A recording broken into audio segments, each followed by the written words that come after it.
హల్లెలూయా, హల్లెలూయా. అయితే పూర్వపు అజ్ఞానం వల్ల మనం ఉన్నామట. దేవుడు ఏమంటున్నాడంటే, మనం అజ్ఞాన దిశలో ఉన్నప్పుడు మనం ఎలా మాట్లాడాలో తెలియదు, ఏ విధంగా మాట్లాడాలో తెలియదు. కాబట్టి కొన్ని దేవుడే మాట్లాడని చెప్తున్నాడు. అయితే పేతురు రాసిన పత్రికలో మొదటి అధ్యాయం 14, 15, 16 వచనంలో క్లియర్గా ఇక్కడ రాయబడి ఉంది. నేను చదువుతాను, ఎత్తుకించమనుకోకుండా. నేను పరిశుద్ధులై ఉన్నాను గనుక మీరు పరిశుద్ధులై ఉండుడి. ఎలా ఉన్నాం మనం? నేను పరిశుద్ధులై ఉన్నాను గనుక మీరు పరిశుద్ధులై ఉండుడి వ్రాయబడి ఉన్నది. కాగా మీరు పరిశుద్ధులై ఉండుడని వ్రాయబడి ఉన్నది. కాగా మీరు విధేయులై పిల్లలై మీ పూర్వపు అజ్ఞాన దిశలో మీరు ఉండు ఆశల అనుసరించి ప్రవర్తింపగా మిమ్మల్ని పిలిచిన వాడు పరిశుద్ధాత్ముడై ఉండి ప్రకారం మీరు సమస్త ప్రవర్తన యందు పరిశుద్ధాత్ముడై ఉండుడి. ఎలా ఉండాలి మనం? ఇప్పుడు ఏ విధంగా ఉంటున్నాం అంటే, ఆత్మ లేని వ్యక్తి దురాత్మ మాట్లాడినట్టు ఉంటుంది. అంటే ఆ వ్యక్తి మాట్లాడుతుంటే మనుషులు మాట్లాడినట్టు ఉండదు, కానీ ఏదో దయ్యం మాట్లాడినట్టు ఉంటుంది. వీటికి దయ్యం పట్టిందిరా అంటాం. అలాగే ఆత్మ పూర్ణులై ఉన్నవారు మాటలు చాలా నెమ్మదిగా, ఓపికతో, చాలా ఆలోచించి మాట్లాడతారు. దేవుడి ఆత్మతో మాట్లాడేవాళ్ళు.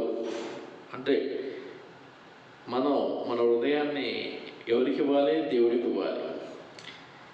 విరిగిన దాన్ని ఎవరు తీసుకుంటారా? తీసుకో. కానిది ఆయన తీసుకుంటా అన్నాడు. అయితే విరిగిన వస్తువు ఎవరికి ఉపయోగం లేదు,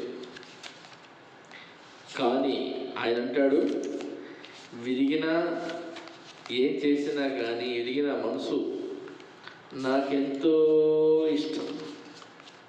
ఎంత ఇష్టపడితే నీవు నన్ను ఎంతనో ప్రేమిస్తున్నావు కనుక నీ ప్రేమను బట్టి నేను నీకోసం విరిగాను, నలిగాను, చేదరించుకున్నాను, చిత్కారాన్ని పొందుకున్నాను. కాబట్టి దేనికంటే నేను నలిగింది కేవలం నన్ను తగ్గించుకోవడానికి. జస్ట్ ఒక్క సిగ్నల్ ఇస్తే చాలు, పరలోకం నుంచి సైన్యం మీదకి వస్తుంది. నేను అలా చేస్తే నేను ఇంకా మనుషులు నన్ను ఆలకించరు, పట్టించుకోరు. దేవుణ్ణి వేరే విధంగా చూసే అవకాశం ఉంది. కాబట్టి ఆ దేవుడు అట్లా చేయలే. ఎందుకంటే తన తండ్రి తన కుమారుని ఈయటానికి ఇష్టపడ్డాడు, కానీ మనల్ని మార్చడం కోసం తన కుమారుని త్యాగం చేశాడు. విరిగిన దానిని లోకంలో ఎవరు కోరుకుంటారు? ఎవరు కోరుకుంటారు?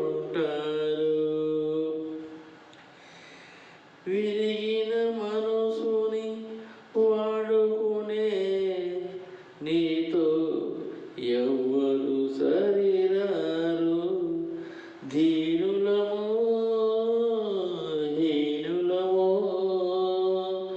జ్ఞానులుగా శ్రీమంతులుగా నన్ను విడువని నమ్మకస్తుడవు నీవేసయ్యా. నన్ను విడువని నమ్మకస్తుడవు నీవేసయ్యా. నీవు లేకపోతే నా బతుకే లేదయ్యా. నువ్వు చేరదీయపోతే నా మనసే చేదయ్యా.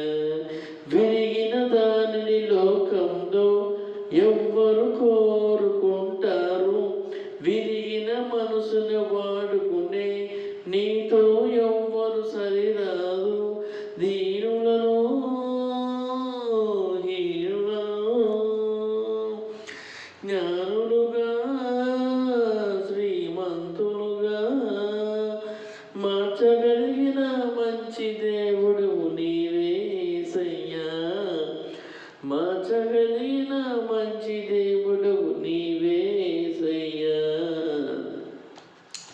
ఇలా దేవుడు మన హృదయాన్ని నలిగిన ఉంటే ఆ విధంగా ఆత్మ పూర్ణ వ్యక్తి ఇట్లా నలగబడుతూ ఉంటాడు. అయితే ఇంకా మనకి పక్షపాతం లేదు, అందరినీ ప్రేమిస్తున్నాడు ఆయన. అయితే పేతురు రాసిన పత్రికలో 1:17 కూడా ఉంటుంది, పక్షపాతం లేకుండా క్రియను బట్టి ప్రతి వాడు తీర్పు తీర్చు వాడు తండ్రి అని మీరు ఆయన ప్రార్థన చేయుచున్నారు కనుక మీరు పరదేశులై ఉన్నంత కాలము భయముతో గడుపుడి అని ఉంది. వాకి 17వ వచనంలోనే ఉంది అది కూడా.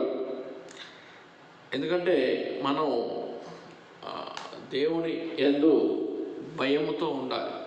ఈరోజు చాలా మందికి భయం లేదు, భక్తి లేదు. బైబిల్ పట్టుకున్న ప్రతి ఒక్కడు భక్తుడు కాదు, బొట్టు పెట్టుకున్న ప్రతి ఒక్కడు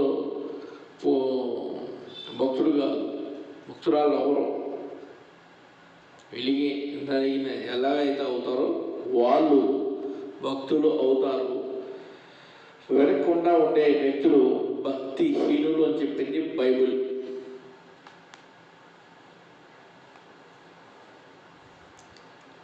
అయితే ఇక్కడ మరి వ్యర్థమైన వాటిని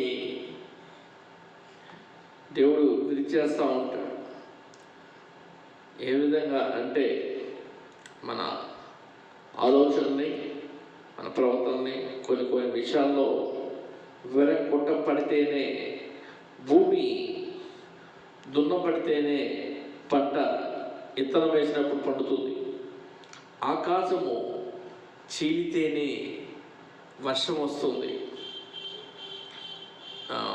బంగారం తన షైనింగ్లు రావాలన్నా, తన యాంగిల్స్లో అన్ని తిరగాలన్నా మెయిన్ ఎక్కువగా ఉండాల్సింది ఆ అగ్నిలో మంటలో కాలినప్పుడే అది మనకి ఏ షేపులో కావాలంటే ఆ షేపులో తిరుగుతుంది.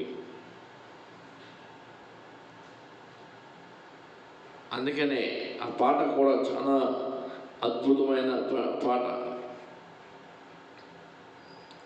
ఎందుకంటే విరగకపోతే దేవుడికి అవసరం లేదు, విరిగిన మనసే దేవుడికి ఇష్టం. హల్లెలూయా.